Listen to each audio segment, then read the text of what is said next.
नमस्कार, next 9 live देख रही हैं आप और मैं हूं आपके साथ प्रज्ञा सिंह। बहुत बहुत स्वागत है आपका हमारे आज के इस खास प्रोग्राम की शुरुआत करेंगे और बात करेंगे टीवी एक्ट्रेस तुनिशा शर्मा के केस की। तुनिशा शर्मा के केस को परसों पूरे 2 महीने हो जाएंगे क्योंकि 24 फरवरी है, लेकिन इससे पहले कल 23 फरवरी को चार्जशीट पर कोर्ट संज्ञान लेने वाला है। आपको बता दें कि हाई कोर्ट से एक बार फिर से वसई कोर्ट पहुंच चुका तुनिशा शर्मा का केस। शाहजान खान के वकील भी अब वसई कोर्ट की ओर रुख कर चुके हैं, क्योंकि यहां पर हाई कोर्ट में जो जमानत शाहजान के वकील शरद राय की ओर से दाखिल की गई थी उसे वापस लेने का फैसला लिया और इसके बाद एक बार फिर से वसई कोर्ट में ही उनके वकील की ओर से चार्जशीट दाखिल की गई है।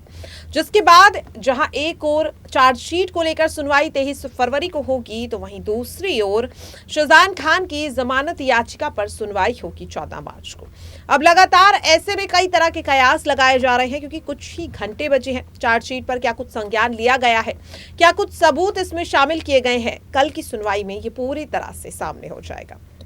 ये भी पता चल जाएगा कि चार्जशीट में जो सबूतों को शामिल किया गया है, जिन गवाहों के बयानों को शामिल किया गया है, क्या उन सभी के बाद शाहजान खान जो है वो अभी भी इस केस में मुजरिम के तौर पर देखे जाएंगे या फिर उनकी जो बेगुनाही है वो साबित हो जाएगी। क्योंकि पुलिस की जांच इस केस में अब पूरी तरह से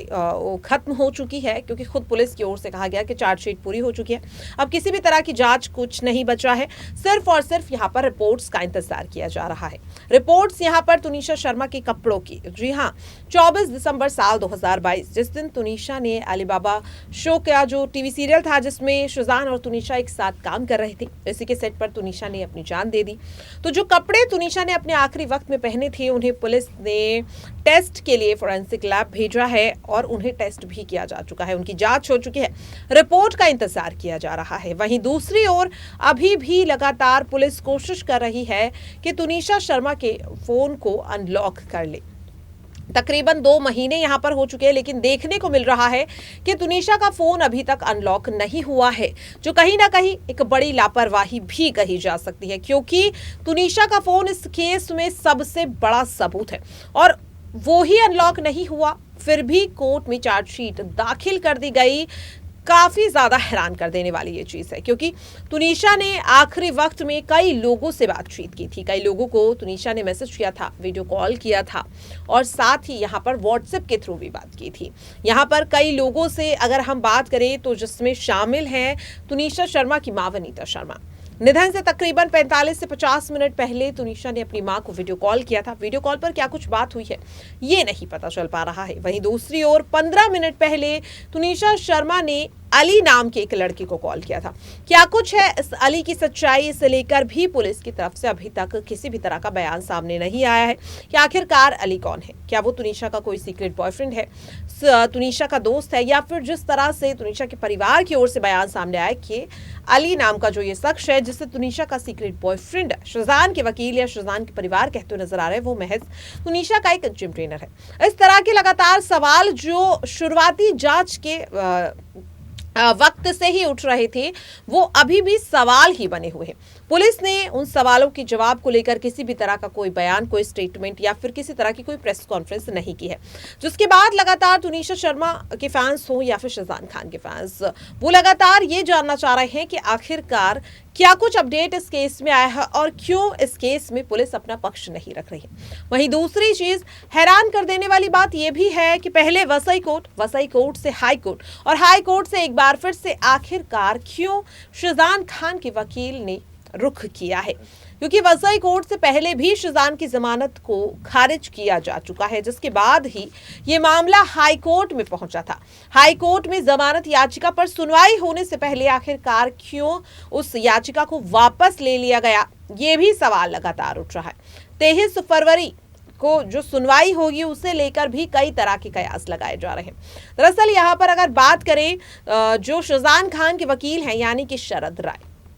जब उन्होंने वसई कोर्ट में एक बार फिर से शुजान के लिए जमानत याचिका दाखिल की तो एक चैनल को इंटरव्यू देते हुए उन्होंने ये साफ कहा है कि पुलिस की जांच लगभग पूरी हो चुकी है और चार्जशीट जो कि महज 524 पन्नों की है, जिसमें कुछ खास ऐसा खुलासा नहीं हुआ है। सिर्फ जो मौजूद लोग थे तुनिशा के साथ उस सेट पर, उनके स्टेटमेंट लिए गए हैं। जो सीसीटीवी फुटेज था जिसमें आखिरी बार तुनिशा और शुजान एक साथ कैप्चर हुए हैं, उसे शामिल किया गया है। जो तुनिशा की यहाँ पर अगर बात करें, विरसा रिपोर्ट है, पोस्टमार्टम रिपोर्ट है, उन्हें यहाँ पर शामिल किया गया है और इसी के साथ तुनिशा और शुजान की फैमिली और फ्रेंड्स के स्टेटमेंट रिकॉर्ड किए गए हैं। तो ऐसे में शुजान खान के खिलाफ अब तक ऐसा कोई सबूत नहीं सामने आया है जिसके बाद ये कहा जा सके कि शुजान खान इस केस में मुजरिम है। इसी के साथ शुजान खान के वकील ने यह भी कहा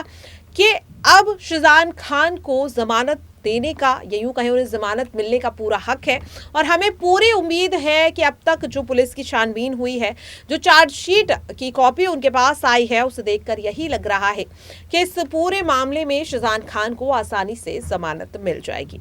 वहीं दूसरी ओर अगर बात करें तो यहाँ पर देखने को मिल रहा है कि शुजान खान के वकील और उनका परिवार तो इस पूरे मामले को लेकर स्टेटमेंट देता हुआ दिखाई दे रहा है, लेकिन जब से ये मामला हाई कोर्ट पहुंचा तब से तुनिशा शर्मा के वकील और उनका परिवार पूरी तरह से खामोश है। तुनिशा शर्मा की मां सिर्फ एक बार मीडिया के सामने आई थी जब उन्होंने महाराष्ट्र के डिप्टी सीएम देवेंद्र फडणवीस से मुलाकात की थी।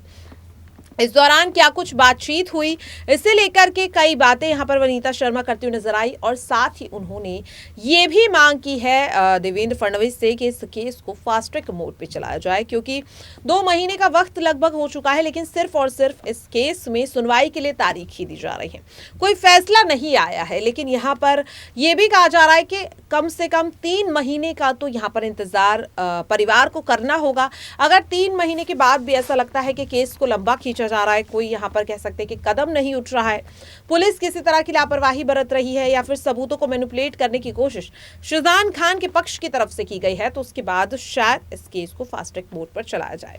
वहीं दूसरी ओर अगर बात करें वनीता शर्मा की, तो वनीता शर्मा तब से लेकर आज तक ना तो उनका कोई स्टेटमेंट सामने आया है और ना ही उनके वकील की तरफ से कोई बयान सामने आया है। हालांकि जब शुजान खान की पेशी हुई थी हाई कोर्ट में, यानी कि 2 फरवरी को, उस वक्त सिर्फ और सिर्फ तुनिशा के वकील सामने आए थे और उन्होंने पूरी बातें अपनी मीडिया के सामने रखी कि क्या कुछ इस वक्त उनके पास सबूत हैं, किस तरह की दलीलें हाई कोर्ट में रखी गई जज के सामने और क्या उम्मीद है कि कितनी सजा यहाँ पर शुजान खान को हो सकती है। आपको बता दें कि तुनिशा शर्मा के केस में शुजान खान पर